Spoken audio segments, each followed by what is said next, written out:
नमस्कार, डॉक्टर किरण वाकडे यांच्या मार्गदर्शनाखाली मी प्रतीक्षा भन्साळी आज तुम्हाला हार्ट डिसीज इन प्रेग्नन्सी बद्दल सांगणार आहे. तर एखाद्या गरोदर स्त्रीच्या शरीरामध्ये कार्डिओव्हॅस्क्युलर सिस्टीम मध्ये कोणकोणते फिजिओलॉजिकल चेंजेस नॉर्मली होतात हे सर्वप्रथम आपण पाहणार आहोत. त्यानंतर जर त्या प्रेग्नंट स्त्रीला कार्डिओव्हॅस्क्युलर डिसीज असेल किंवा हृदयाचे कोणती तक्रार असेल किंवा हृदयाचे कोणते विकार असतील तर ते कोणत्या लक्षणांवरून आपल्याला कळेल हे आपण पाहणार आहोत. एखादी प्रेग्नंट स्त्री जेव्हा लेबर मध्ये असते किंवा जेव्हा ती जन्म देत असते बाळाला आणि त्या स्त्रीला हार्ट डिसीज असेल तर त्यावेळेस कोणती काळजी घ्यायला पाहिजे आणि अशा हार्ट डिसीज वाल्या प्रेग्नंट लेडीची डिलिव्हरी कोणत्या प्रकारे केली पाहिजे, कशी मॅनेज केली पाहिजे हे आपण पाहणार आहोत. सिझेरियन सेक्शनचा काय रोल आहे, सिझेरियन सेक्शन केलं पाहिजे की नाही केलं पाहिजे हार्ट डिसीजच्या पेशंटमध्ये किंवा कोणत्या हार्ट डिसीजेस मध्ये ते करायला हवं हे आपण पाहणार आहोत. हार्ट डिसीजच्या पेशंटमध्ये कोणकोणते पिरियड्स म्हणजे कोणता ट्रायमेस्टर किंवा कोणता काळ हा क्रिटिकल असतो, कोणत्या काळामध्ये जास्त काळजी घ्यायला हवी, कोणती काळजी घ्यायला हवी हे आपण पाहणार आहोत. आणि वेगवेगळे हार्ट डिसीजेस असतात तर त्या वेगवेगळ्या हार्ट डिसीज मध्ये किती चान्सेस आहेत की ती गरोदर स्त्री मरण पावण्याची शक्यता आहे, कोणत्या कंडिशन्स मध्ये आपल्याला जास्त काळजी घ्यायला हवी हे आपण सगळं पाहणार आहोत. आता पाहूयात मायट्रल स्टिनोसिस बद्दल. तर आपल्याला माहिती आहे की सपोज हे आपलं हृदय आहे, तर हृदयाच्या मध्ये झडपं असतात. ठीक आहे. सपोज हे झालं लेफ्ट वेंट्रिकल, लेफ्ट एट्रियम हे लेफ्ट वेंट्रिकल आणि हे राईट एट्रियम आणि राईट वेंट्रिकल. ठीक आहे. तर लेफ्ट एट्रियम लेफ्ट वेंट्रिकलच्या मध्ये मायट्रल वाल्व असते. ठीक आहे. आणि राईट एट्रियम राईट वेंट्रिकलच्या मध्ये ट्रायकस्पिड वाल्व असते. ठीक आहे. आणि हे वाल्व्स काय करतात, हे एट्रियम टू वेंट्रिकलच्या मधला जो फ्लो आहे तो मॅनेज करतात, तो कंट्रोल करतात. ठीक आहे. किंवा तो फ्लो होऊ देतात आणि तो फ्लो झाल्यावर ते झडपं पुन्हा बंद होतात. ठीक आहे. वाल्व सारखं म्हणून त्यांना वाल्व म्हणतो, मायट्रल वाल्व ट्रायकस्पिड वाल्व. ठीक आहे. तर मायट्रल स्टिनोसिस जेव्हा ही जी मायट्रल वाल्व आहे ह्याचे जे लिफलेट्स असतात त्यामध्ये स्टिनोसिस होते, ते कडक होतात ते वाल्व्स कॅल्सिफिकेशन मुळे म्हणा किंवा आणखी काही पॅथॉलॉजीस असतात त्याचे, ते वाल्व्स कडक होतात आणि त्यांच्यामधली जी स्पेस असते ज्यातून ब्लड खाली येतं ते कमी होऊन जाते, त्याला आपण स्टेनोसिस म्हणतो, म्हणजे ती स्पेस कमी होऊन जाते मधली. ठीक आहे. स्टेनोसिस म्हणजे नॅरोइंग. ठीक आहे. आणि हे जे वाल्व्स आहेत ते कडक होऊन जातात, तर ह्याला आपण म्हणतो मायट्रल स्टेनोसिस. तर ही जी मायट्रल स्टेनोसिस आहे ही प्रेग्नंट लेडीज मधले सगळ्यात कॉमन व्हॅल्व्युलर हार्ट डिसीज आहे. ठीक आहे. जे की सर्रास बऱ्याच प्रेग्नंट लेडीज मध्ये दिसून येते. ठीक आहे. मायट्रल स्टेनोसिस.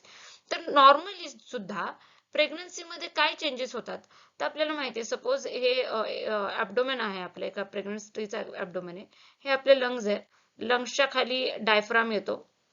ठीक आहे. डायफ्रामच्या बरंच खाली ते आपलं युट्रस सर्व्हिक्स वगैरे येईल. ठीक आहे.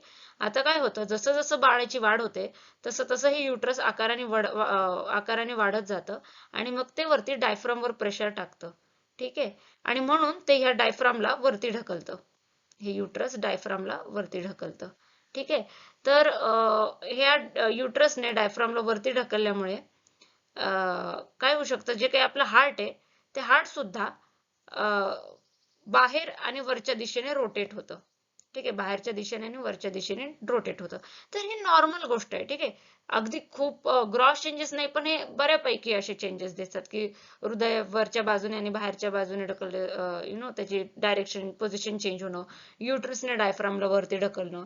त्यानंतर आपल्याला अपिकल सिस्टोलिक मर्मर ऐकू येते. कधी पण आपण लबडब सिस्टोलिक डायस्टोलिक आवाज जेव्हा ऐकतो स्टेथोस्कोप ठेवून हृदयावर, तेव्हा आपल्याला साऊंड ऐकू येतात, हार्ट साऊंड. तर सिस्टोलिक मर्मर ऐकू येते प्रेग्नन्सी दरम्यान, जे की एक नॉर्मल गोष्ट आहे. इतर वेळी जर का मर्मर ऐकू आली तर ते एक ॲबनॉर्मल गोष्ट आहे, पण प्रेग्नन्सी दरम्यान हे होणं थोडं नॉर्मल आहे. तर पाल्पिटेशन होते. पाल्पिटेशन म्हणजे काय, awareness of one's own heartbeat, स्वतःचं हृदय धडधड करण्याची जाणीव होणे, याला आपण पाल्पिटेशन म्हणतो. ठीक आहे. त्यानंतर तिसरा आणि चौथा हार्ट साऊंड सुद्धा ऑस्कल्टेट होतो. नॉर्मली फक्त लबडब फर्स्ट आणि सेकंड हार्ट साऊंड आपल्याला स्टेथोस्कोप द्वारे ऑस्कल्टेट होऊ शकतं, पण प्रेग्नन्सी दरम्यान तिसरा आणि चौथा हार्ट साऊंड सुद्धा ऐकू येतो. ठीक आहे. त्यानंतर apex beat is shifted to fourth intercostal space about 2.5 centimeter outside the mid clavicular line. तर सपोज ही आपली बॉडी आहे, हे आपलं कॉलर बोन आहेत क्लॅव्हिकल्स, आणि हे क्लॅव्हिकल्सच्या मध्य जर का आपण पकडला आणि तिथून एक मध्य रे सोडली तर ही झाली मिड क्लॅव्हिक्युलर लाईन. ठीक आहे. आणि हे झाले आपले रिब्स. तर या रिप्सच्या मध्ये किती स्पेस, सपोज ही दुसरी रिप, तिसरी रिप, चौथी रिप म्हणजे चौथ्या आणि पाचव्या रिपच्या मधली जी जागा आहे त्याला आपण फोर्थ इंटरकोस्टल स्पेस म्हणतो. तर fourth intercostal space mid clavicular line ही नॉर्मली अपेक्स बीटची पोझिशन आहे. अपेक्स बीट म्हणजे काय आहे की हृदय जे असतं आपलं, हृदयाचा जो भाग आपल्या स्किनच्या सगळ्यात जास्त जवळ असतो, ठीक आहे, तर ते हृदयाच्या हालचाली दरम्यान आपल्याला तिकडे एक बीट जाणवते. अपेक्स असं हलताना आपल्याला ते जाणवतं. ठीक आहे. तर नॉर्मली अपेक्स बीट तिथे असते, mid clavicular line, fourth intercostal space. पण प्रेग्नन्सी दरम्यान हृदयाची पोझिशन चेंज झाल्यामुळे, बाहेरच्या दिशेने आणि वरच्या दिशेने झाल्यामुळे हे अपेक्स बीट सुद्धा मिड क्लॅव्हिक्युलर लाईनच्या 2.5 सेंटीमीटर आउटसाइड दिसते. ठीक आहे. ही एक चेंज होते, हे जे की सगळं नॉर्मल आहे. ह्यालाच आपण लेफ्ट ऍक्सिस डेव्हिएशन म्हणतो. हृदयाची एक ऍक्सिस असते, एक पोझिशन असते, तर ते लेफ्ट साइडला डेव्हिएट होते, याला म्हणतो लेफ्ट ऍक्सिस डेव्हिएशन. ठीक आहे. 15 degrees left axis deviation. Ventricular premature contractions. ठीक आहे. व्हेंट्रिकल आणि ॲट्रियम व्हेंट्रिकल यांचे जे काय कॉन्ट्रॅक्शन, आकुंचन प्रसरण आहे त्याची एक रिदम आहे. पण आपल्याला प्रेग्नन्सी दरम्यान व्हेंट्रिकल प्रीमॅच्युअरली कॉन्ट्रॅक्ट होताना, म्हणजे त्याच्या टाइमच्या अगोदरच प्रीमॅच्युअरली कॉन्ट्रॅक्ट होताना दिसतं. ठीक आहे. आणि ईसीजी लीड्स जे असतात आपले, ठीक आहे, तर त्या ईसीजी लीड्स मध्ये आपल्याला माहिती आहे P Q R S T असे जे काही वेव्स असतात, तर जे काही इन्फिरियर लीड्स असतात AVF23 असे जे काही इन्फिरियर लीड्स असतात ईसीजी मध्ये, त्यामध्ये एसटी चेंजेस आपल्याला दिसून येतात. तर ह्या सगळ्या गोष्टी मी आतापर्यंत सांगितलेल्या हे नॉर्मल आहेत, फिजिओलॉजिकल आहेत. ठीक आहे. प्रेग्नन्सी मध्ये हे होणं म्हणजे टेन्शन घेण्यासारखं कारण नाही. पण जर एवढं सगळं प्रेग्नन्सी मध्ये नॉर्मल आहे, तर आपण कसं ओळखणार की प्रेग्नंट लेडीला कोणता हृदयविकार आहे की नाही? What is significant? ठीक आहे. कारण हे नॉर्मली जर का कोणत्या दुसऱ्या माणसामध्ये हे चेंजेस झाले तर त्याला आपण एक ॲबनॉर्मल गोष्ट म्हणू. इव्हन नॉन प्रेग्नंट लेडीज मध्ये जर का हे चेंजेस दिसले तर ते ॲबनॉर्मल ठरलं जाईल. पण कोणते चेंजेस आपण प्रेग्नंट लेडीज मध्ये ओळखले पाहिजे ज्यावरून आपल्याला कळेल त्या प्रेग्नंट स्त्रीला हृदयाचा त्रास आहे? ठीक आहे. हे आपण पुढे पाहूयात. तर एखाद्या प्रेग्नंट स्त्रीला हार्ट डिसीज आहे की नाही हे ओळखण्यासाठी आपण पाहतो Metcalfe's criteria for heart disease in pregnancy. ठीक आहे. सो सिम्पटम्स कोणते? प्रोग्रेसिव्ह डिस्निया और ऑर्थोपनिया. डिस्निया म्हणजे श्वास घ्यायला त्रास होणे, आणि ऑर्थोपनिया म्हणजे झोपल्यानंतर श्वास घ्यायला त्रास होणे, म्हणजे जेव्हा सरळ तुम्ही पाठीवर झोपता तेव्हा श्वास घ्यायला त्रास होतो. तर हे प्रोग्रेसिव्ह आहे. एखाद्या प्रोग्रेसिव्ह म्हणजे काही वाढत होतं. एखाद्या व्यक्ती म्हणत असेल की आता पहिले मी 10 पावलं चालल्यावर मला श्वास घ्यायला त्रास होत होता, आता फक्त 2 पावलं चाललं तरी श्वास घ्यायला त्रास होतो. तर हे प्रोग्रेसिव्ह आहे. ठीक आहे. त्यानंतर नॉक्टर्नल कफ. नॉक्टर्नल कफ म्हणजे काय?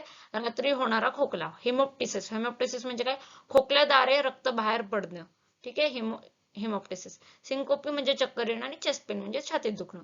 तर ही लक्षणं एका प्रेग्नंट स्त्रीमध्ये दिसली तर हार्ट डिझीजची शक्यता आहे असं आपण लक्षात घेतो. त्यानंतर क्लिनिकल फाइंडिंग्स काय दिसतात? सायनोसिस. सायनोसिस म्हणजे काय? हे बघा, नॉर्मली आपण एखाद्या व्यक्तीला जेव्हा दोन बोट एकमेकांना अशा प्रकारे जोडायला सांगतो तेव्हा मध्ये एक विंडो गॅप दिसते. जेव्हा ती विंडो गॅप दिसत नाही त्यावेळेस आपण त्याला क्लबिंग म्हणतो. आणि हे क्लबिंग हे कार्डिओवॅस्क्युलर डिझिजेस किंवा रेस्पिरेटरी डिझिजेस याचं एक लक्षण आहे. ठीक आहे. हे इडिमा वगैरे म्हणून होतं. तर एक हृदयाचे विकार किंवा श्वसन संस्थेचे विकार याचं एक लक्षण आहे. ठीक आहे. सायनोसिस, सॉरी, हे झालं क्लबिंग. सायनोसिस म्हणजे काय? की बोट जे आहेत, आपल्या बोटांचे जे एंड डिस्टल टिप्स आहेत किंवा लिप्स, ठीक आहे, किंवा जीभ ही निळी होणे याला आपण सायनोसिस होते. Bluish discolouration, okay, of lips, tongue, then fingers, it is known as cyanosis. त्यानंतर पर्सिस्टंट नेक वेन डिस्टेन्शन. तर आपले जो गळ्याचा भाग आहे, ठीक आहे, तिकडचे जे काही वेन्स आहेत ते आपल्याला डायलेटेड डिस्टेंडेड दिसतील. सिस्टोलिक मर्मर ग्रेड 3 to 6 और 3/6 और ग्रेटर. आता सिस्टोलिक मर्मर म्हणजे जे मर्मर, सिस्टोलच्या वेळी जे मर्मर ऐकू येते, ठीक आहे, त्याचे लाऊडनेस वरून ती मर्मर किती जास्त ऐकू येते, त्याची इंटेन्सिटी काय आहे त्यावरून आपण त्याची ग्रेड ठरवतो. तर जेव्हा ती ग्रेड 3/6 किंवा त्यापेक्षा जास्त असते तेव्हा आपण सिस्टोलिक मर्मर म्हणतो. अगदी ग्रेड्स किती ऑडिबल आहे, नॉट ऑडिबल आहे, हायली ऑडिबल, त्याच्यावरून आपण हे ठरवतो.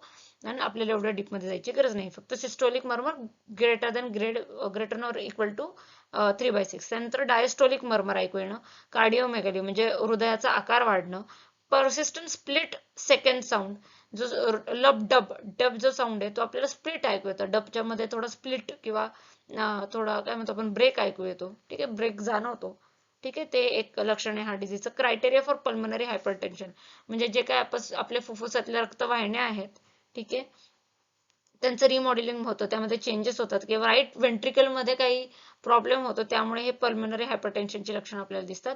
आणि परसिस्टंट अरिथमियाज म्हणजे आपले जे काही हृदयाचे झडप आहेत, ठीक आहे, किंवा हृदयाचे जे चारही कप्पे आहेत ते एकमेकांबरोबर व्यवस्थित कोऑर्डिनेशन मध्ये काम करतात. जेव्हा यांची मधली ही रिदम किंवा ही कोऑर्डिनेशन खराब होते, त्याला आपण अरिथमिया म्हणतो. आणि ही अरिथमिया जर का खूप काळासाठी चालली, परसिस्टंटली खूप काळासाठी चालली, तर ते एक हार्ट डिझीजचं लक्षण असू शकतं.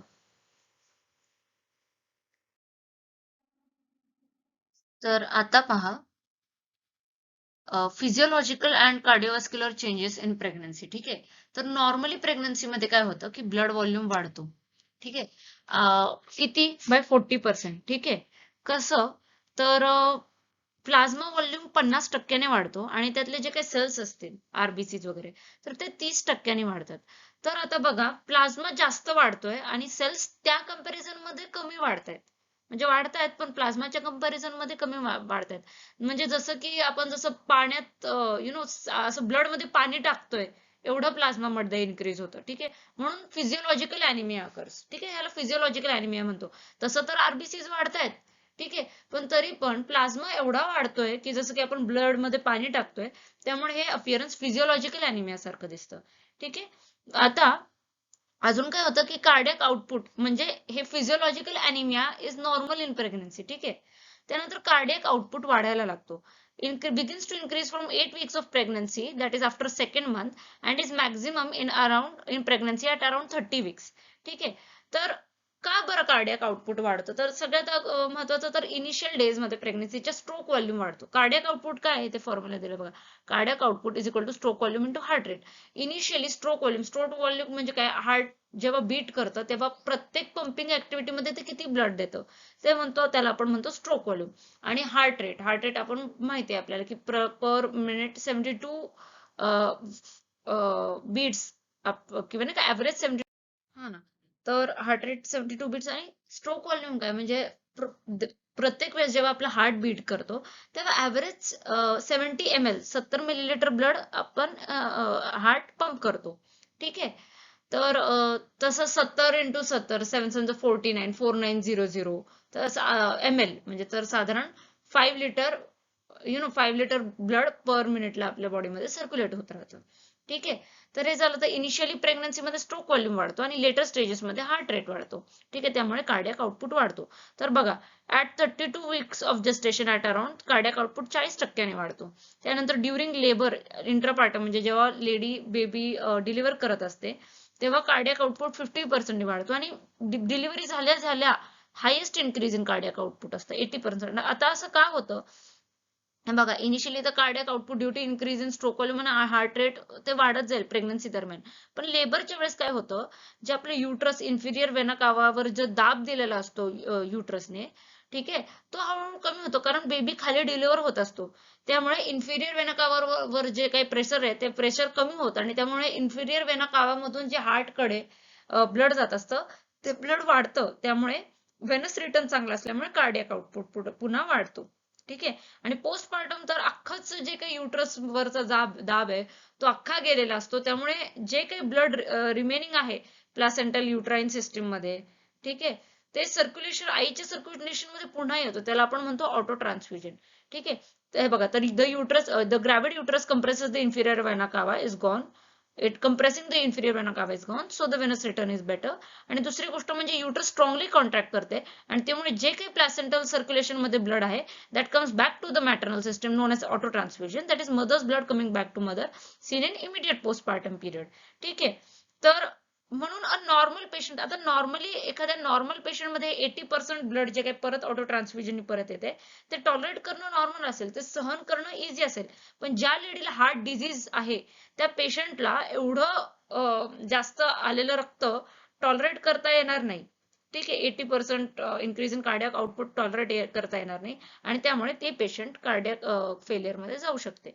त्यामुळेच आपण काय करतो, एखाद्या हार्ट डिझीजची पेशंट जेव्हा डिलिव्हर होते, ठीक आहे, त्याच वेळेस आपण त्या लेडीला IV फ्युरोसेमाइड लॅसिक्स, हे काय डायुरेटिक आहेत, म्हणजे जे काही ब्लड व्हॉल्यूम आहे, फ्लुइड आहे बॉडीतलं, ते एक्सक्रीट, ते डायुरेसिस, ठीक आहे, ते युरिनेट करायला हेल्प करतं. ठीक आहे. तर म्हणून आपण हार्ट डिझीज पेशंटला IV फ्युरोसेमाइड किंवा लॅसिक्स किंवा आणखी कोणतं तरी IV डायुरेटिक आपण देतो.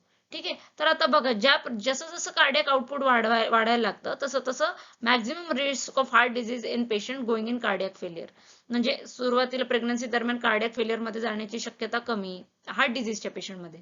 त्यानंतर लेबरच्या वेळेस थोडंसं जास्त रिस्क वाढते आणि मग पोस्टपार्टम, इमिडिएट पोस्टपार्टम खूप जास्त रिस्क असते. म्हणूनच आपण त्या पेशंटला IV फ्युरोसेमाइड किंवा लॅसिक्स हे डायुरेटिक देतो. तर how to manage heart disease patient in labour. एखादी स्त्री हार्ट डिझीजची गरोदर स्त्री तुमच्याकडे डिलिव्हरीच्या वेळेस आली, तर तुम्ही कोणती काळजी घ्याल? तर सगळ्यात अगोदर तिला झोपायला सांगू नये. ठीक आहे. लेबर वॉर्डच्या बेडवर आपण युजली म्हणतो की पेशंट्सला की झोपा, ठीक आहे, तसं नाही. तर तिला प्रॉपर पोझिशन म्हणजे बसून राहायला सांगावं किंवा फार तर फार डाव्या कुशीवर झोपायला सांगावं, जेणेकरून इन्फिरियर वेना कावावर जास्त प्रेशर येणार नाही. त्यानंतर आपण O2 मास्क देतो ऑक्सिजनसाठी. त्यानंतर IV फ्लुइड्स कमी देतो. का? कारण तर ऑलरेडी कार्डियाक आउटपुट वाढलेला असतो त्या लेडीचा. अजून जर का आपण फ्लुइड दिलं तर त्या फ्लुइड ओव्हरलोड होऊ शकतो आणि पेशंट कार्डियाक फेलियर मध्ये जाऊ शकतो. म्हणून 75 ml पर आवर पर्यंत आपण IV फ्लुइड देऊ शकतो. एक्सेप्ट आर्टिक स्टेनोसिस मध्ये. कारण काय होतं, आर्टिक स्टेनोसिस मध्ये हे सपोज आपलं हार्ट आहे, हे अओर्टा आहे आणि इकडे आर्टिक वाल्व्स आहेत. ठीक आहे. स्टेनोसिस मध्ये ऑलरेडी हे ब्लड बाहेर पडायची जी जागा आहे ती कमी झालेली असते, कारण हे जे वाल्व्स आहेत ते स्टेनोसिस झालेलं असतं, त्यांचं हार्डनिंग झालेलं असतं. तर अशा वेळेस काय करतो आपण, ठराविक, अगदीच खूपच वॉटर रेस्ट्रिक्शन नाही ठेवत, कारण जर खूप जास्त पाणी रेस्ट्रिक्ट केलं तर मग आपल्याला शरीराला इनफ रक्त पुरवठा मिळणार नाही, कारण ऑलरेडी ही स्पेस कमी झालेली आहे. ठीक आहे. त्यानंतर आणि त्या लेडीला पेन असतो आणि त्या पेनमुळे तिला टॅकिकार्डिया होऊ शकतो. टॅकिकार्डिया म्हणजे तिचा हार्ट रेट वाढू शकतो आणि हे हार्ट रेट वाढल्यामुळे आणखी कार्डियाक आउटपुट वाढू शकतो आणि आणखी ती लेडी कार्डियाक फेलियर मध्ये जाऊ शकते. का? कारण cardiac output is equal two stroke volume into heart rate, आपण पाहिलंय. आता पेनमुळे जर का तिचं हार्ट रेट वाढलं तर तिला कार्डियाक आउटपुट वाढू शकतो आणि ती आणखी कार्डियाक फेलियर मध्ये जाण्याची शक्यता असते. म्हणून आपण ॲडिक्युएट एपिड्युरल अॅनाल्जेसिया देतो. अॅनेस्थीशिया नाही, अॅनाल्जेसिया म्हणजे पेन रिलीफ करतो आपण. ठीक आहे. अॅनेस्थीशिया मध्ये आपण भूल देतो, जे की आपण इथे करत नाही. त्यानंतर इन्फेक्शन होऊ नये यासाठी आपण स्ट्रिक्ट असेप्सिस पाळतो आणि इन्फेक्टिव्ह एंडोकार्डायटिस सारखे हृदयाचे विकार होऊ नयेत म्हणून आपण अँपिसिलिन, क्लिंडामायसिन यासारखे अँटीबायोटिक देतो. कोणत्या कंडिशन मध्ये? की जर का त्या स्त्रीला कोणती आर्टिफिशियल वाल्व बसवलेली असेल, झडप बसवलेली असेल, मेटल वाल्व, किंवा मग पूर्वी इन्फेक्टिव्ह एंडोकार्डायटिसची कोणती हिस्ट्री असेल, किंवा कोणती अक्यूट पेल्विक कंडिशन असेल पेल्विक इन्फेक्शनची, अशा कंडिशन्स मध्ये आपण इन्फेक्टिव्ह एंडोकार्डायटिस होऊ नये म्हणून दक्षता घेतो आणि प्रोफायलॅक्टिक अँटीबायोटिक्स देतो. त्यानंतर आपण काय करतो, cut short the second stage of labour. आपल्याला माहिती आहे की डिलिव्हरीचे 4 स्टेजेस असतात, त्यातली सेकंड स्टेज सगळ्यात मोठी असते. का? कारण फर्स्ट स्टेज ऑफ लेबर मध्ये काय होतं की onset of pain to dilatation of the cervix, ही झाली first stage of labour. Second stage काय? Dilatation of the cervix to full delivery of the baby. ठीक आहे. थर्ड स्टेज प्लासेंटाची डिलिव्हरी. तर सेकंड स्टेज मध्ये dilatation of the cervix to delivery of the baby ही खूप मोठी स्टेज झाली आणि या स्टेज मध्ये पेशंटला खूप पेन होतो, बेरिंग डाऊन एफर्ट्स करते पेशंट.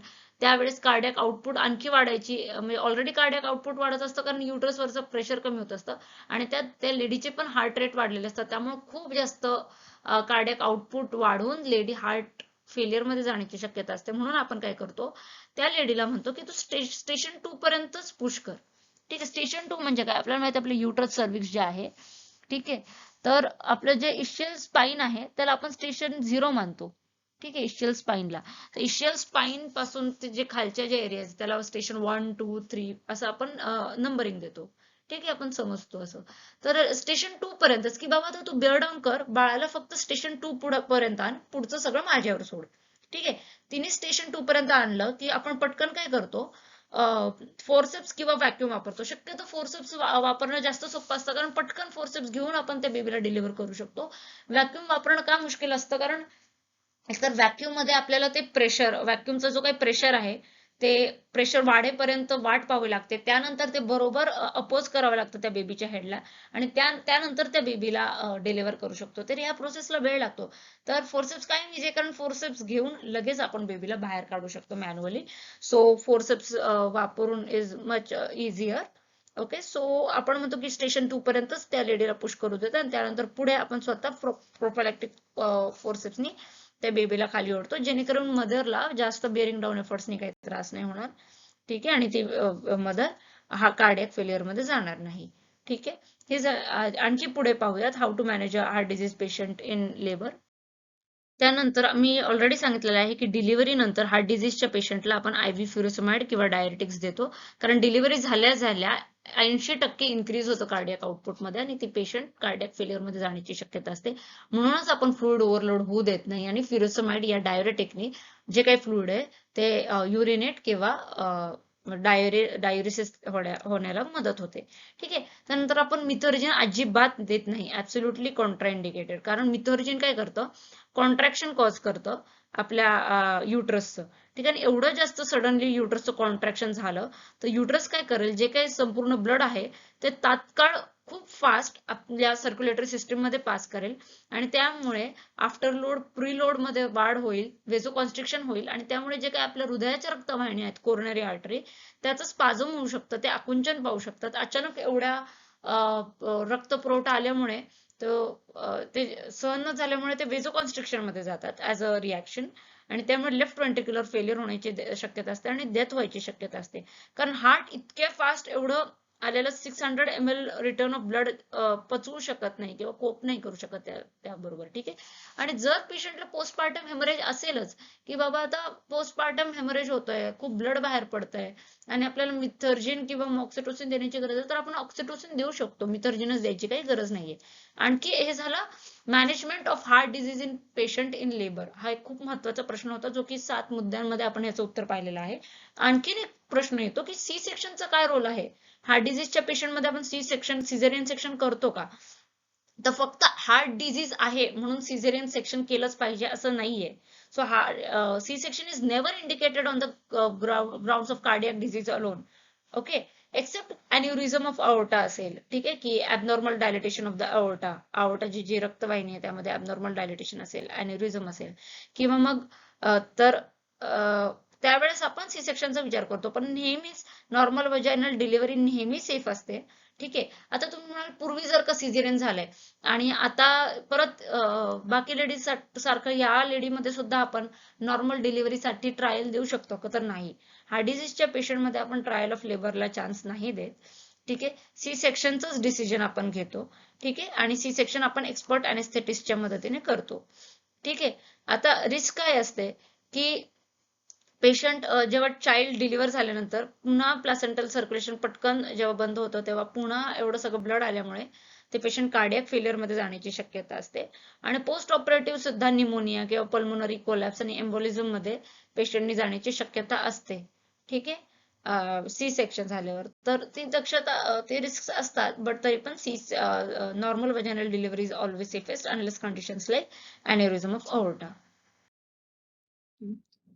तर आता आपण एखाद्या प्रेग्नंट लेडीमध्ये अॅक्यूट रुमॅटिक फीवर किंवा सब अॅक्यूट बॅक्टेरियल एंडोकार्डायटिस असे इन्फेक्शन होऊ नये.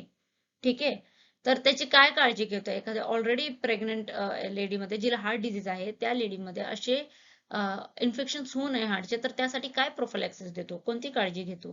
ठीक आहे, तर आता पाहूयात अँटीबायोटिक प्रोफायलॅक्सिस. त्याचं उत्तर for infective endocarditis in high risk patients. तर पेनिसिलिन प्रोफायलॅक्सिस मध्ये आपण काय करतो, 1.2 mega units of penicillin once in 3 weeks till 25 years of age. ठीक आहे, त्यानंतर म्हणजे ते बेबीमध्ये. ठीक आहे, एसीओजी. ठीक आहे, एसीओजी म्हणजे काय, American college for obstetricians and gynaecologist. ते काय सांगतात, स्टँडर्ड रेजिमेंट काय त्यांचं, अँपेसिलिन 2 ग्रॅम किंवा सेफाझोलिन किंवा अँड सेफ्ट्रॅक्झन 1 ग्रॅम. ठीक आहे, IV असं त्यांचा डोस आहे.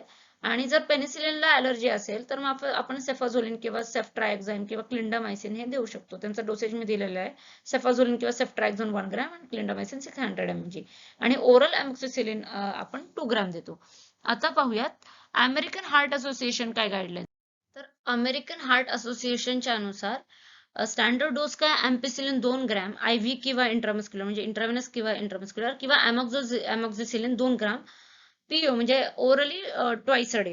ठीक आहे, त्यानंतर पेनिसिलिन ची जर का ॲलर्जी असेल तर मग आपण क्लॅरिथ्रोमायसिन किंवा ॲझिथ्रोमायसिन 500 mg सांगतो किंवा सेफलेक्झिन पर ओरल सांगतो. ठीक आहे, क्लिंडामायसिन 600 mg पर ओरल IV किंवा IM घ्यायला सांगतो. ठीक आहे, आणि जर का ती लेडी ट्रूथ ट्रूथ एक्स्ट्रॅक्शन झाली असेल तिची किंवा कोणती डेंटल प्रोसिजर झाली असेल तर मग आपण सल्फोनामाइड, सेफालोस्पोरिन, जेंटामायसिन, ठीक आहे, अशी कोणती प्रोसिजरच्या आधी आपण हे प्रोफायलॅक्सिस म्हणून देतो. ठीक आहे. अमेरिकन कॉलेज ऑफ ऑब्स्टेट्रिशियन्स आणि गायनेकोलॉजिस्ट अजून काय सांगतं, कोणत्या कंडिशन मध्ये आपण प्रोफायलॅक्सिस दिली पाहिजे, ती जर का वजायनल किंवा सिझेरियन डिलिव्हरी झाली असेल आणि किंवा पेल्विक इन्फेक्शन असेल तर ह्या कंडिशन्स मध्ये आपण इन्फेक्टिव्ह एंडोकार्डायटिसची प्रोफायलॅक्सिस देतो. आणि जर का डेंटल प्रोसिजर्स करायचे असतील तर कोणत्या कंडिशन्स मध्ये आपण ही प्रोफायलॅक्सिस दिली पाहिजे, जेव्हा एखाद्या लेडीजला प्रोस्थेटिक वाल्व्स बसवले असतील, आर्टिफिशियल वाल्व्स बसवले असतील, आर्टिफिशियल झडप बसवले असतील, पूर्वी एंडोकार्डायटिस झालं असेल, ठीक आहे, रिपेअर न झालेलं किंवा इनकम्प्लिटली रिपेअर झालेलं सायनोटिक हार्ट डिफेक्ट असेल, ठीक आहे, त्यानंतर कम्प्लीट रिपेअर ऑफ म्हणजे सायनोटिक हार्ट डिझीज असेल तिला आणि त्याचं रिपेअर झालेलं असेल तर ठीक आहे, तर ते रिपेअर झाल्यानंतरचे पुढचे 6 महिने आपण ते देतो. आणि व्हॅल्व्युलोप्लास्टी झाले असेल किंवा हार्ट ट्रान्सप्लांट झालेले असेल तर त्या कंडिशन्स मध्ये सुद्धा आपण एंडोकार्डायटिस प्रोफायलॅक्सिस देतो. तर थोडक्यात कोणती बाहेरून प्लेसमेंट केलं असेल कोणत्या मेटॅलिक बॉडीचं इम्प्लांटचं in form of prosthetic valves or transplantations or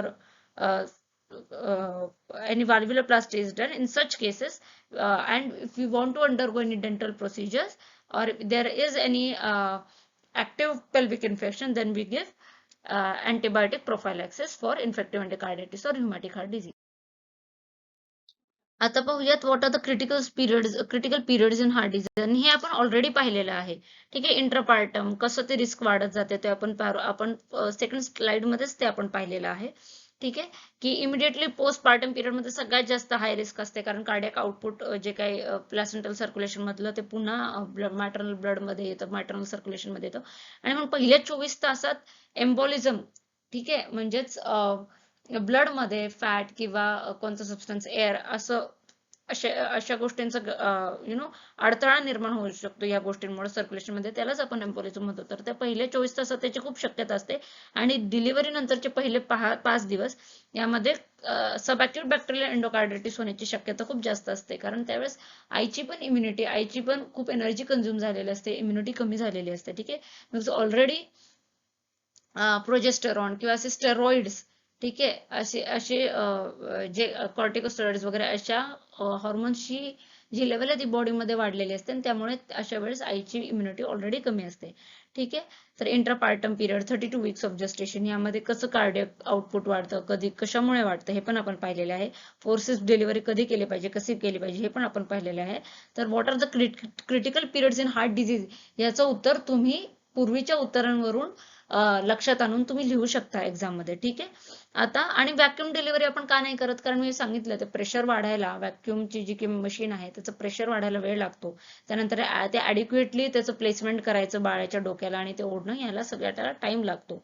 ठीक आहे, आणि असंही व्हॅक्यूम डिलिव्हरी जरी असेल तरी आईला थोडे बिअरिंग डाऊन एफर्ट्स करावेच लागतात, जे की फोर्सअप डिलिव्हरी मध्ये फक्त स्टेशन 2 पर्यंत करावे लागतात. त्यानंतर आपण बेबीला सेफली बाहेर काढू शकतो. तर आता जेव्हा हार्ट डिझीज मध्ये कार्डियक हार्ट डिझीज जेव्हा असते आईला, तर अशा केसेस मध्ये डेथ कशामुळे होऊ शकते, तर कंजेस्टिव्ह कार्डियक फेलियर, ठीक आहे, लेफ्ट व्हेंट्रिक्युलर फेलियर. आता हा जर का आपला हार्ट आहे, ठीक आहे, हे लेफ्ट साइड हे राईट साइड, हे लेफ्ट एट्रियम लेफ्ट व्हेंट्रिकल, हे राईट एट्रियम हे राईट व्हेंट्रिकल, ठीक आहे, आणि हे अओर्टा. ठीक आहे, तर आता जे काही लेफ्ट व्हेंट्रिकल आहे यामधून संपूर्ण शरीराला ब्लड जातं. ठीक आहे, आता समजा हे लेफ्ट व्हेंट्रिकलचं जर का फेलियर असेल आणि हे लेफ्ट व्हेंट्रिकल ब्लड पंप करू शकला नाही, तर हे ब्लड लेफ्ट एट्रियम मध्ये लेफ्ट व्हेंट्रिकल मध्ये साचत जाईल सगळ्यात प्रथम, मग ते लेफ्ट एट्रियम मध्ये साठत जाईल आणि त्यानंतर मग ते जे काही लंग्स मधून जिथून प्युरिफाय होऊन आले ब्लड तिथे साचत जाईल ते लंग्स मध्ये. तर ह्यालाच तर आपण कंजेशन म्हणतो, ह्यालाच आपण म्हणतो कंजेस्टिव्ह कार्डियक फेलियर. तर लेफ्ट व्हेंट्रिक्युलर फेलियरमुळे पुन्हा परत ते कंजेस्टिव्ह कार्डियक फेलियरमुळे डेथ होऊ शकते, पल्मोनरी एम्बोलिझममुळे डेथ होऊ शकते आपण पाहिलं, आणि इन्फेक्शन्समुळे जसं की सबअक्यूट बॅक्टेरियल एंडोकार्डायटिसमुळे सुद्धा डेथ होऊ शकते. तर प्युअर पेरियम मध्ये म्हणजेच डिलिव्हरी झाल्यानंतरच्या ज्या 42 दिवसात दिवसात आपण एखाद्या पेशंटला, हार्ट डिझीजच्या पेशंटला कसं ट्रीट करावं, जिला इन्फेक्शन होण्याचे चान्सेस आहेत. एकतर त्याला आपण 15 दिवस हॉस्पिटलाइज करून ब्रॉड स्पेक्ट्रम अँटीबायोटिक्स देतो, अॅनिमियाची ट्रीटमेंट देतो, आणि बाकी काही इन्फेक्शन आहेत का प्युअरपेरियल इन्फेक्शन, आपण जे काय डे 1 डे 2 सीबीसी घेतो, ब्लड घेतो, ठीक आहे, त्यावरून आपल्याला कळतं WBC ची किती वाढ झाली, त्यानुसार इन्फेक्शन आहे का, फीवर वगैरे अशा लक्षणांकडे आपण लक्ष देऊन आपण we look for any infection puerperium and then treat accordingly. आता एखाद्या प्रेग्नंट लेडीमध्ये जेव्हा हार्ट डिझीज असेल, तेव्हा हार्ट डिझीज असल्यामुळे मॉर्टॅलिटी म्हणजे मृत्यू पावण्याची शक्यता जास्त कोणकोणत्या कंडिशन्स मध्ये असते, तर कोणत्या कंडिशन मध्ये रिस्क जास्त आहे त्यासाठी आपण रिस्क ग्रुप बनवलेत. ग्रुप 1 मध्ये मिनिमल रिस्क असते, ग्रुप 2 मध्ये मॉडरेट रिस्क आणि ग्रुप 3 मध्ये मेजर रिस्क. तर ग्रुप 1 मध्ये काय असतं, atrial septal defect, ventricular septal defect, patent ductus arteriosus. Atrial septal defect म्हणजे हे दोन वरच्या अट्रिया आहेत आणि हे खालचे दोन वेंट्रिकल आहेत. तर दोन अट्रियाच्या मध्ये जे काही सेप्टम आहे, ठीक आहे, ते सेप्टम ओपन राहिलं तर ते झालं अट्रियल सेप्टल डिफेक्ट. दोन वेंट्रिकल्सच्या मधलं सेप्टम जे काय किंवा हे जे विभागणी आहे ती नसली तर हे झालं वेंट्रिक्युलर सेप्टल डिफेक्ट. त्यानंतर पेटंट डक्टस आर्टोरियोसिस. ठीक आहे, पेटंट डक्टस आर्टोरियोसिस म्हणजे काय, तर आपलं जे हार्ट असतं एकदम इन्फंट्समध्ये दोन गोष्टी असतात. जे दोन अॅट्रिया आहेत त्यांच्यामध्ये फोरामेन ओव्हल नावाचं एक ओपनिंग असते, ज्यामुळे की ऑक्सिजनेटेड डिऑक्सिजनेटेड ब्लड एकत्र होत असतं. ठीक आहे, तर जन्मल्यानंतर हे फोरामेन ओव्हल क्लोज होऊन फोसा ओव्हॅलिस बनतं, आणि जे काय आओर्टा आणि पल्मोनरी आर्टरी आहे ह्याच्यामध्ये पण एक गॅप असते. ठीक आहे, आओर्टा आणि पल्मोनरी हे झालं आओर्टा, हे पल्मोनरी आर्टरी समजा. तर या दोघांमध्ये पण एक ओपनिंग असते. ठीक आहे, त्याला आपण म्हणतो डक्टस आर्टरियोसिस. ठीक आहे, तर आणि ती क्लोज झाल्यानंतर त्याचं बनतं लिगामेंटम आर्टरियोसम. तर ही जेव्हा ओपन असते त्यावेळेला आओर्टा आणि पल्मोनरी आर्टरीचं पण ब्लड मिक्स होतं. ठीक आहे, तर जेव्हा ते क्लोज होत नाही त्याला आपण पेटंट डक्टस आर्टरियोसिस म्हणतो. ठीक आहे, त्यानंतर कोणती पल्मोनरी किंवा ट्रायकस्पिड डिजीज. त्यानंतर फॅलट स्टेट्रोलॉजी. फॅलट स्टेट्रोलॉजी मध्ये चार गोष्टी येतात, चार कंडिशन्स आहेत हृदयाच्या, जसं की जे काही आपला आओर्टा आहे, ठीक आहे, आओर्टा ओव्हरराईड होतो. त्यानंतर पल्मोनरी स्टेनोसिस होतं, पल्मोनरी वाल्व्ह जे आहेत पल्मोनरी वेनचे त्याच्या वाल्व्ह मध्ये स्टेनोसिस होतो. व्हेंट्रिक्युलर सेप्टल डिफेक्ट होतो. ठीक आहे, व्हेंट्रिकलचे जे काही सेप्टम आहे त्यामध्ये डिफेक्ट होतो, आणि राईट व्हेंट्रिक्युलर हायपरट्रॉफी होते. ठीक आहे, हे चार गोष्टींनी आपण फॅलोस्टॅटॉलॉजी म्हणतो. या चार गोष्टी आपण फॅलोस्टॅटॉलॉजी डीप मध्ये पीडियाट्रिक्स मध्ये पाहूया. त्यानंतर बायोप्रोस्थेटिक वाल्व्ह असतील किंवा मायट्रल स्टेनोसिस असेल क्लासेस 1-2 न्यूयॉर्क हार्ट असोसिएशनच्या ग्रेडिंग नुसार आपल्याला ब्रीदिंग मध्ये किती प्रॉब्लेम्स येत आहेत किंवा नॉर्मल ऍक्टिव्हिटीजच्या वेळेस किती प्रॉब्लेम येतात त्यानुसार क्लास 1, 2, 3, 4 असे नमूद केलेले आहे ऑलरेडी. त्यावरून आपण मॅट्रल स्टेनोसिसची सिव्हिरिटी ठरवू शकतो. तर हे झालं मिनिमल रिस्क. मॉडरेट रिस्क मध्ये म्हणजे काय, मॅट्रल स्टेनोसिसच पण क्लास 3 and 4, आओर्टिक स्टेनोसिस, ठीक आहे, अनकरेक्टेड फॅलट स्टेट्रोलॉजी, ठीक आहे, त्यानंतर कोआर्क्शन ऑफ आओर्टा. ठीक आहे, म्हणजे जे काही आओर्टा आहे त्यामध्ये ॲबनॉर्मल जे काही एरिया आहे ती एरिया कमी होते. पूर्वी कधी मायोकार्डियल इन्फेक्शन किंवा हार्ट अटॅकचा झालेला असेल तर मार्फन सिंड्रोम ही एक जेनेटिक कंडिशन आहे ज्यामध्ये रक्तवाहिन्या, डोळे किंवा बाकी ठिकाणच्या रक्तवाहिन्यांमध्ये प्रॉब्लेम असतो. ठीक आहे, त्यानंतर मायट्रल स्टेनोसिस असेल किंवा अट्रियल फिब्रिलेशन, ज्यामध्ये जे काही रिदम आहे अट्रियाची ती बिघडलेली असते, हार्टची जी रिदम आहे ती बिघडलेली असते. ठीक आहे, आणि आर्टिफिशियल वाल्व प्लेसमेंट. तर हे झाले मॉडरेट रिस्क. आणि मेजर रिस्क मध्ये काय, पल्मनरी हायपरटेन्शन, ते इधर प्रायमरी किंवा सेकंडरी रिझन्समुळे असू शकतं. ठीक आहे, तर त्यानंतर आयोर्टिक कोआर्क्शन किंवा व्हॅल्व्युलर इन्व्हॉल्वमेंट असेल ज्यांच्यामध्ये, मार्फन सिंड्रोम विथ आयोर्टिक इन्व्हॉल्वमेंट. ठीक आहे, ह्या सगळ्या जेव्हा गोष्टी असतात तेव्हा ती झाली मेजर रिस्क. तर अशा लोकांनी प्रेग्नंट होऊच नये. Pregnancy is contraindicated in patients with group 3 classification for heart disease. ठीक आहे, आणि जर का ते प्रेग्नंट झाले चुकून तर आपण MTP आपण करू शकतो. ठीक आहे, MTP म्हणजे काय, मेडिकल टर्मिनेशन ऑफ प्रेग्नन्सी. आता पाहूयात की आपण आणखी कोणते प्रोसिजर्स करतो जर काही वाल्व्हचा प्रॉब्लेम असेल आईला तर. तर नॉर्मल मायट्रल वाल्व एरिया किती असते, 4 to 6 centimetre square. Mitral valve area म्हणजे जे काही लेफ्ट वेंट्रिकल आणि लेफ्ट अट्रियाच्या मध्ये जी वाल्व असते त्याला आपण मायट्रल वाल्व म्हणतो. ठीक आहे, तर जर मायट्रल वाल्व मध्ये स्टेनोसिस झाली म्हणजे ते कडक झाले, ठीक आहे, ते झडप व्यवस्थित काम करत नसतील. ठीक आहे, आणि त्यामध्ये कॅल्सिफिकेशन वगैरे झालं आणि म्हणून ते कडक झाले आणि मायट्रल व्हॅल्व एरिया कमी झाली. ठीक आहे, तर आपण म्हणतो क्रिटिकल किंवा सिव्हिअर मायट्रल स्टेनोसिस झालं. तर अशा वेळेस आपण काय करतो, इधर बलून मायट्रल व्हॅल्व्युलोप्लास्टी करतो किंवा कोल्ड मायट्रल कमिशिरोटोमी करतो. बलून मायट्रल व्हॅल्व्युलोप्लास्टी म्हणजे काय, आपल्या हातातल्या आर्टरीजद्वारे आपण हृदयाच्या मायट्रल व्हॅल्व पर्यंत पोहोचतो आणि तिकडे एक जे कॅथेटर असतं, कॅथेटर बोलून ते फुगवतो, जेणेकरून जे काही व्हॅल्व्ज आहेत ते ओपन अप होतील.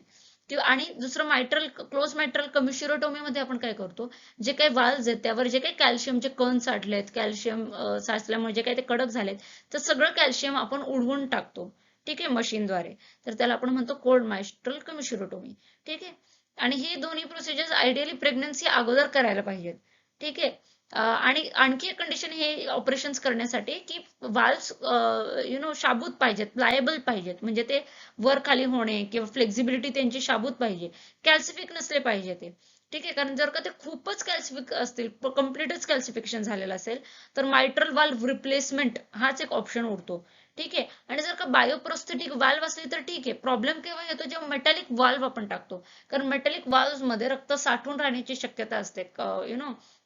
कोॲग्युलेशन होऊन, क्लॉट फॉर्म होऊन एका फॉरेन सबस्टन्समुळे ते फॉर्म होण्याची शक्यता असते. म्हणून जेव्हा मेटॅलिक इम्प्लांट्स असतात तेव्हा आपण शक्यतो आपल्याला अँटीकोॲग्युलंट लाईफ लॉंग द्यावे लागतात. ठीक आहे, तर कोणतं, हिपॅरिन द्याल की वॉरफॅरिन द्याल?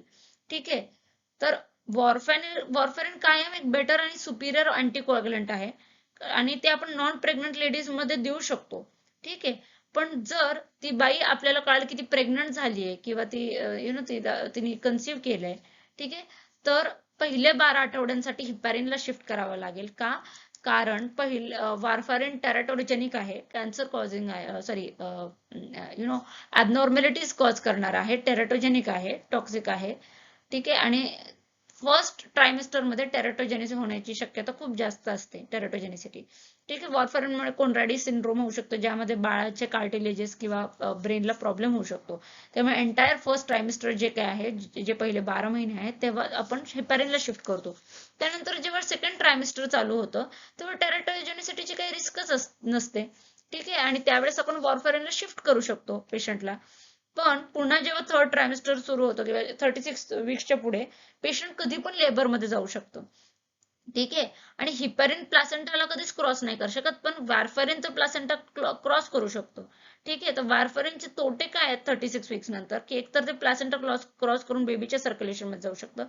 तिची हाफ लाईफ खूप लॉंग असते, म्हणजे ते शरीरातून पण परत बाहेर पडणं खूप अवघड असतं किंवा खूप जास्त काय म्हणतो आपण कालावधी लागतो ते बाहेर पडायला. ठीक आहे, आणि खूपच बेटर ऍक्टिंग अँटीकोॲग्युलंट आहे ते. पण आपण हिपॅरिन शक्यतो प्रिफर करतो आफ्टर 36 वीक्स, कारण ते प्लासेंटाला क्रॉस नाही करत, म्हणून बेबीला काही हानी नाहीये. शॉर्ट हाफ लाईफ आहे, म्हणजे जर का पेशंट लेबरमध्ये पण गेली आणि आपण एक डोस कमी केला हिपॅरिनचा कधी पण, तरी पण ती बेबी तिची डिलिव्हरी होऊन जास्त ब्लड लॉस होणार नाही आणि प्लेटलेट फॉर्मेशन वगैरे होऊन जे काही छोटे छोटे अब्रेजन्स वगैरे ते लगेच क्लोज होतील आणि जास्त ब्लिडिंग होणार नाही. ठीक आहे, तर आपण पहिल्या 12 वीक्स मध्ये हिपॅरिन देतो आणि 36 वीक्स ऑनवर्ड्स आपण हिपॅरिन देतो. त्याच्या मधला जो काही काळ आहे त्या संपूर्ण कालावधीमध्ये आपण हिपॅरिनच देतो. ठीक आहे, सॉरी वॉरफॅरिनच देतो मधल्या काळामध्ये.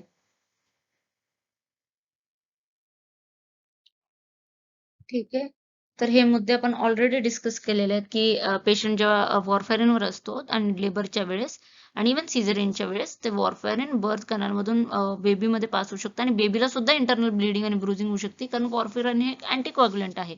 आणि म्हणून आपण हिपॅरिन देतो, कारण ते प्लासेंटा क्रॉस करत नाही आणि ते सेफ आहे, म्हणूनच ते सेफ आहे मदरसाठी सुद्धा आणि बेबीसाठी सुद्धा.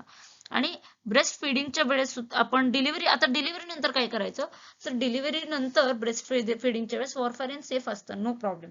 तर ठीक आहे, आता आपण असं लक्षात ठेवण्यासाठी डब्ल्यू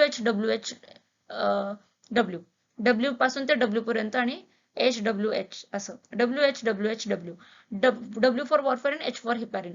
तर नॉन प्रेग्नंट लेडीज मध्ये वॉरफॅरिन, प्रेग्नन्सी झाली की फर्स्ट ट्रायमिस्टर मध्ये हिपॅरिन, मग 13 to 36 वीक्स मध्ये वॉरफॅरिन, पुन्हा 36 वीक्स नंतर हिपॅरिन, आणि नॉन प्रेग्नंट लेडीज मध्ये पुन्हा आफ्टर डिलिव्हरी ब्रेस्ट फिडिंगच्या वेळेस वॉरफॅरिन. असं आपण लक्षात ठेवू शकतो.